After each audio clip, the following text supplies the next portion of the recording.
They didn't come to England for gold. They came for something far more dangerous. They came to stay. For decades, Viking raiders had appeared along the English coast. They burned monasteries, stole silver, took prisoners, and then disappeared across the sea. But in the year 865 AD, something different arrived. Not a small raiding party, not a fleet looking for easy treasure, an army, a great army. And this army had a completely different plan. They would conquer kingdoms, take cities, overthrow kings, and eventually settle on the land they had conquered. The English would come to know them by a terrifying name: the Great Heathen Army. The Vikings changed their game. For years, the English kingdoms had learned how to survive Viking raids. When the ships appeared, people ran. When the Vikings attacked, they hid their valuables, and when the ships disappeared, life returned to normal. But that strategy only worked against raiders. It didn't work against an army that wanted land. The Great Heathen Army was different. They brought horses. They established winter camps. They captured towns and used them as bases. And instead of constantly sailing home, they could move across England by land. The Anglo-Saxon Chronicle records that when the army arrived in East Anglia, the Vikings were supplied with horses and made peace with the local population. That one detail would become incredibly important, because now the Vikings weren't just sailors, they were a mobile army, and England was about to discover what that meant. The First Kingdom. The army spent the winter in East Anglia. King Edmund and his people had a choice: fight immediately or make peace. They chose peace. The Vikings received supplies and horses. The English kingdom survived, at least for the moment. But the Vikings weren't satisfied. They had come to England for a bigger prize, and their next target was far more important: Northumbria. The fall of York. In 866 AD, the Great Army moved north. Their target was York. York was one of the most important cities in England. It was wealthy, strategically important, and politically powerful. But there was one problem for the Northumbrians. They were divided. Two rival kings, Osbert and Ella, were fighting for control of the kingdom. Then the Vikings arrived. Suddenly, the Northumbrians had a common enemy. The two kings put their rivalry aside and gathered an army. They attacked York. For a moment, it looked like the Vikings might actually be defeated. The English broke into the city, but the fighting turned into a massacre. The Northumbrians suffered enormous losses. Both kings were killed, and the survivors were forced to make peace with the Vikings. York had fallen, and with York, the Vikings had gained something far more valuable than gold. They had gained a base of power, the men behind the army. But who was actually leading this force? This is where history and legend begin to overlap.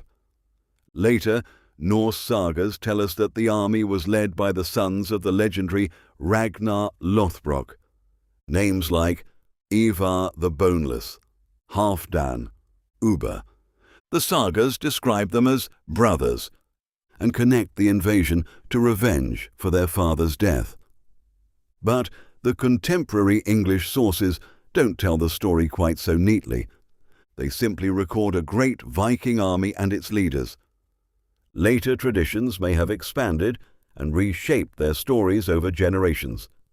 But one thing is certain: whatever their exact family connections, these Viking leaders were about to reshape England, a kingdom after another. After York, the army moved south. In 868 AD, it entered Mercia and established itself at Nottingham. The Mercians called on Wessex for help. King Ethelred came north, and with him came his younger brother, Alfred. Yes, the same Alfred who would eventually become known as Alfred the Great. But at this point, he was still only a young prince. The English and Vikings prepared for battle, but the battle never became the great confrontation everyone expected. Instead, the Mercians made peace with the Vikings. Once again, the Great Army had achieved what it wanted, not necessarily by destroying everyone in its path, but by forcing kingdoms to negotiate from a position of weakness. The army keeps moving. The Vikings had discovered something. They didn't have to destroy every English army. They simply had to remain stronger than the kingdom in front of them. If a kingdom resisted, they attacked. If it negotiated, they gained time. If it surrendered, they gained land. And every victory made the next victory easier. Soon, England was no longer dealing with isolated Viking raids. It was dealing with an expanding military power, and then, in 869 to 870, the Great Army turned back toward East Anglia. This time, there would be no peaceful ending. The death of Edmund. The Viking army attacked East Anglia. King Edmund was killed. Later, medieval tradition transformed his death into a dramatic martyr story involving torture and arrows. But the earlier historical sources are much less detailed about exactly how he died. What matters historically is what followed. East Anglia was effectively conquered. Another English kingdom had disappeared. Northumbria, East Anglia, Mercia under pressure. And now the Vikings were looking toward the final major Anglo-Saxon power, Wessex.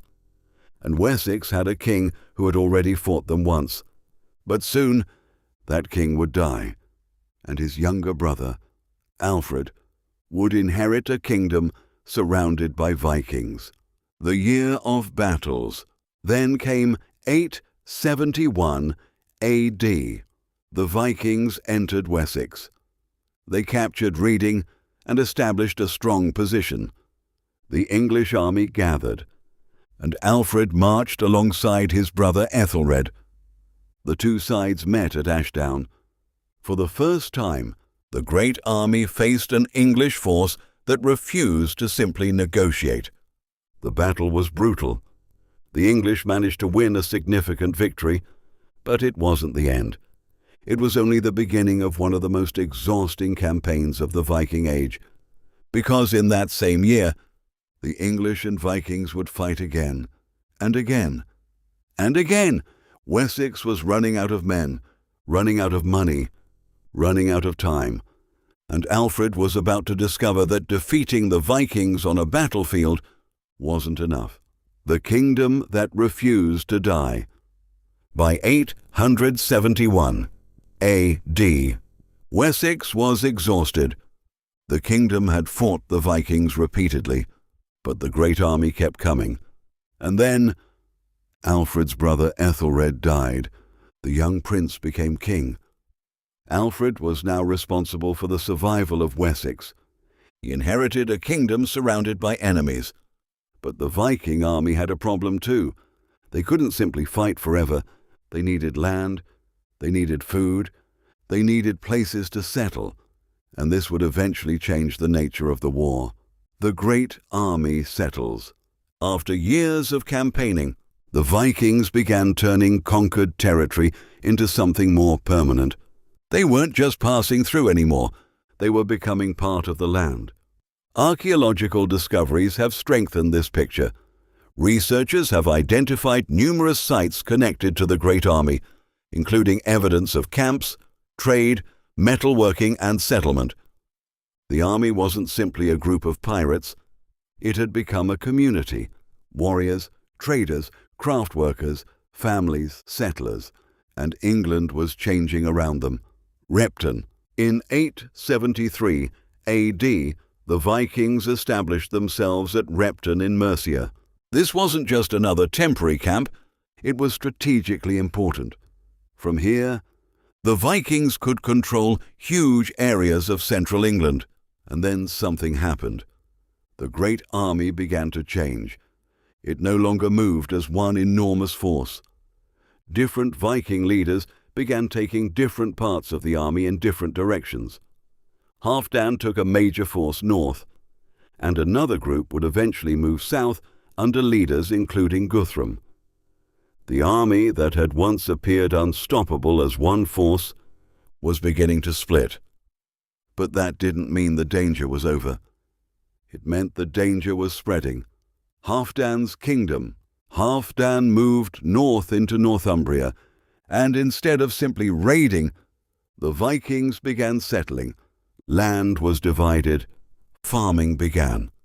A new Viking-controlled society started emerging.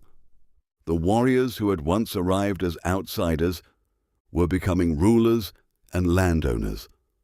The transformation was enormous. This was no longer simply a Viking invasion.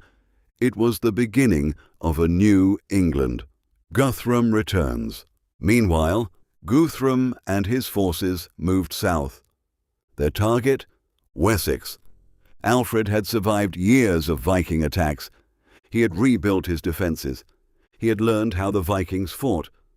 But in 878 AD, Guthrum launched a surprise attack. It was devastating. Alfred was forced to flee. The king, who had once commanded armies, was now hiding in the marshes of Athelney. For a moment, it looked like Wessex was finished. The king in the marshes, but Alfred didn't surrender.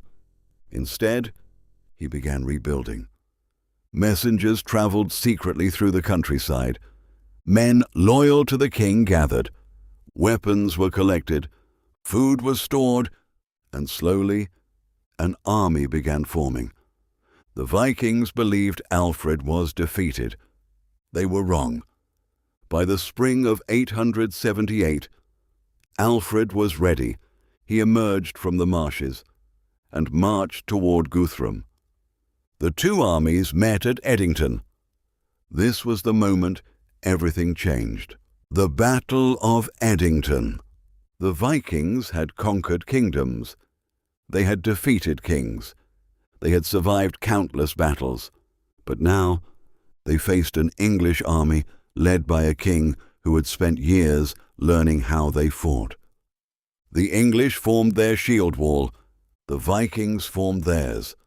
Then they collided, spear against shield, sword against axe, man against man. The battle continued until the Viking formation broke. Guthrum was defeated, and for the first time, the great army's advance into Wessex had been stopped. Alfred had survived, and England had survived with him. The treaty! But Alfred understood something important. He couldn't simply destroy every Viking in England. So he negotiated. Guthrum agreed to leave Wessex. He was baptized as a Christian. A treaty followed. England would no longer be one united kingdom. Viking-controlled territories would remain in the north and east. But Wessex had survived, and that survival would become the foundation for something much bigger. The army that changed England, the Great Heathen Army, didn't conquer all of England, but it changed England forever. Kingdoms disappeared, new rulers emerged, Viking settlements spread, old political borders changed, and Scandinavian influence became deeply embedded in English society. Place names, language, trade, law, culture, even the political future of England, all of them would carry traces of the Viking Age. The army that had arrived in 865 had transformed the country it invaded. The legacy. The Vikings came expecting conquest. They got much more. They became settlers, farmers, merchants, rulers, and eventually part of England itself. And Alfred? He became the king who stopped their advance into Wessex. But he didn't erase the Vikings. He couldn't. Instead, he built a kingdom strong enough to survive beside them, and generations later. English kings would slowly begin reconquering the territories that had once belonged to the Vikings. The process would take decades, but the story began here, with an army that arrived from across the sea and changed England forever. The army that never really left, the Great Heathen Army, disappeared from history as a single army. But its legacy didn't disappear. Its warriors settled. Their descendants remained. Their culture mixed with the English. And the land they conquered became part of the world we now call England. They came as invaders. They stayed as settlers. And more than 1,000 years later, England still carries the marks they left behind. The Great Heathen Army didn't simply invade England. It helped create the England that came after it.